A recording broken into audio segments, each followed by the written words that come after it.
Welcome to Eternal Hearts, a place where tired souls come to rest. Here, under the sound of rain and the warmth of gentle stories, you are safe, you are heard, and you are not alone. Every night we share healing tales, stories of love, loss, hope, and quiet recovery, made to help your heart breathe again and your mind finally relax. So close your eyes, take a slow breath, and let today fade away. Your peaceful night begins now. Chapter 1. The night he couldn't feel anything. The rain had been falling since evening. Not loud, just steady, soft, almost gentle. The kind of rain that makes the whole world sound tired.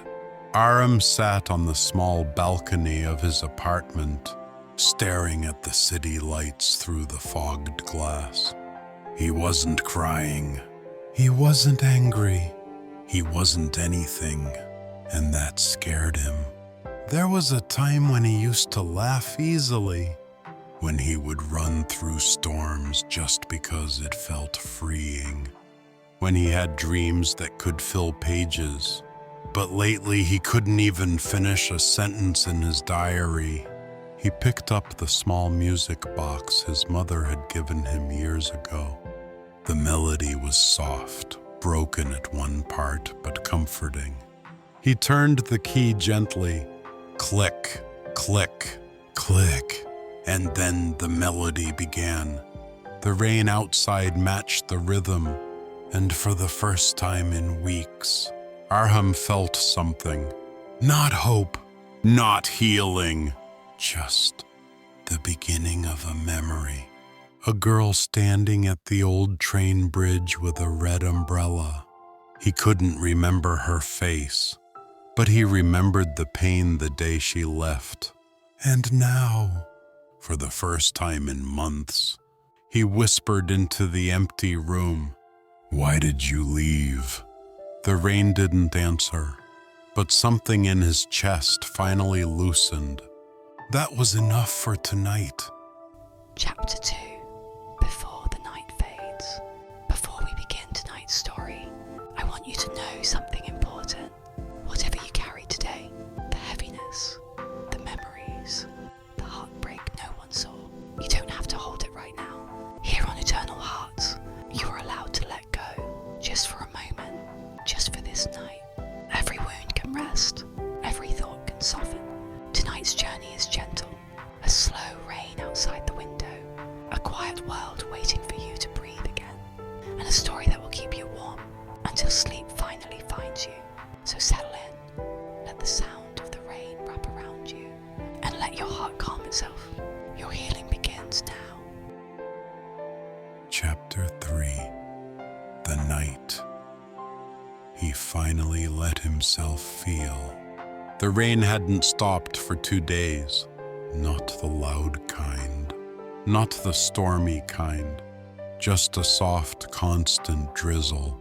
The kind that feels like the sky is crying quietly. While the world sleeps, he sat near the window, knees pulled close, watching the raindrops slide down the glass in slow, tired lines. For the first time in a long while, he wasn't running from his thoughts. He was letting them arrive, one by one, like gentle knocks on a forgotten door. He remembered her voice first, the way she always said his name, as if it was something fragile. Then he remembered the silence that replaced it. It wasn't anger that hurt him the most. It was the emptiness, the way she simply faded away, like fog dissolving under sunlight. He took a deep breath. Everyone thought he was strong. Everyone believed he moved on. But nights like this, he knew the truth. Moving on isn't loud. It isn't brave. It's quiet. It's slow. It's learning to sit with the ache and letting it soften on its own. He touched the window glass, cold, smooth, trembling with rain, and he whispered, not to her, but to himself. Maybe healing doesn't mean forgetting. Maybe healing means remembering. Without breaking, the room felt warmer suddenly, as if the rain outside understood. For the first time in months, he didn't feel alone. He felt human. He felt alive. He let the quiet heal him, one breath at a time. Chapter 4. When the heart forgets, but the soul remembers. The rain had been falling since morning, but it wasn't the kind of rain that makes noise. It was the quiet kind, the one that feels like it's trying to say something gently. Ayan stood by the old wooden bridge, the same place where he once promised her that he would never let go, but she had already left. Left for a past she couldn't forgive. Left for memories that still cut her heart open. Left because staying with him felt like lying to herself. He didn't blame her. How could he? Sometimes people walk away, not because they want to, but because their wounds don't know how to heal, while someone is watching. Still, every night, her absence felt like a shadow beside him, quiet, familiar, and cold. One evening, as the lamps glowed softly across the river, Ayan admitted something to himself. He wasn't missing her. He was missing the version of himself that he used to be when she was around. And maybe she felt the same, missing a version of herself she could no longer find. They were two hearts walking in different directions, yet still tied by something invisible. Not love, not hope, but a strange, soft ache that refused to fade. Destiny wasn't cruel, it was patient. And somewhere in the silent rain, Ayan felt it, the beginning of something new, a small breath of warmth, as if the world was telling him, let go if you must, but don't stop believing that your heart still knows how to bloom. He closed his eyes, let the rain wash everything for a moment, the memories, the promises, and the pain he carried. That night, for the first time in months, he slept without dreaming of her, because some endings don't hurt, they heal silently, like soft rain after a long, cold winter. Chapter 5. The Night. He finally spoke the truth. The rain that night was gentle, as if the sky didn't want to disturb anyone's heart. It fell in thin silver lines outside Ayan's window, drawing quiet shapes on the glass, the way memories draw shapes on the soul. Ayan sat on the floor beside his bed, knees pulled close to his chest, a half-finished cup of tea turning cold beside him. He wasn't crying. He wasn't broken. He was just tired. Tired of pretending he didn't miss her. Tired of acting like the past no longer touched him. Tired of holding a heart that didn't know whether to move on or wait. He whispered into the emptiness, "Why did you leave without letting me stay in your pain? Just once?" No one answered. Silence often does that. It listens, but it never responds. He remembered the last time she looked at him. Her eyes weren't angry. They were scared. Scared of loving again. Scared of hurting again. Scared of choosing him and losing herself. He finally understood it tonight. She didn't leave him. She left the version of herself that she couldn't heal beside him. And maybe he did the same. Sometimes two hearts love deeply, but their wounds love deeper. As the rain softened, Ayan closed his eyes, and for the first time, he allowed himself to be honest. "I miss you, but I miss myself more." It wasn't selfish. It was necessary. That night, he didn't wait for her message. He didn't replay old memories or reread old conversations.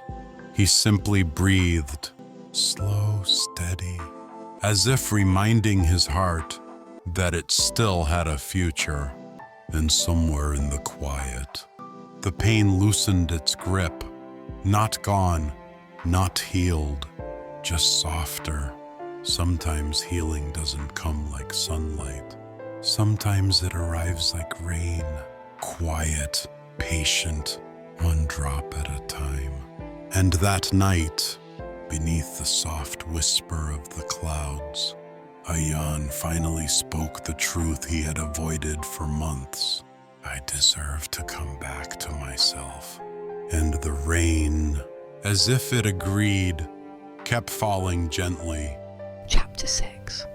The night he finally saw the light. The rain had softened tonight, not completely gone, just gentle, like the sky was tired too, and wanted to rest with him. For the first time in weeks, he didn't wake up with the heaviness pressing on his chest. Instead, there was a quiet stillness inside, a space that didn't hurt as much anymore. He stepped out onto the small balcony, breathing in the cold night air. The street lights blurred into soft halos, and the rooftops glistened like wet silver. He felt the world breathing, slow, calm, patient. A message vibrated on his phone. Not from her, not from anyone he expected, just a simple, "Hope you're okay today." It came from a friend he had ignored for months, lost in his own storms. He didn't reply at first. He just stared at the screen, feeling something warm in his chest, something he hadn't felt since the day she walked away. Care, kindness, a reminder that life didn't end where his heartbreak began. He sat down on the balcony floor, knees pulled close, eyes half closed, as rain mist brushed his face. "I thought I'd never feel normal again," he whispered to himself, voice barely louder than the rain. But tonight, it didn't hurt the same. Tonight, the memories didn't cut the way they used to. They were still there, quiet, soft shadows, but they no longer controlled his breathing. He finally sent a message back. "Thank you, I'm trying." And somehow, that small sentence felt like a doorway, a quiet beginning. In a world that once felt so impossibly dark, the rain fell gently, as if blessing the moment. And for the first time, he didn't feel alone. Chapter 7. The night he finally slept without pain. The night was quieter than usual.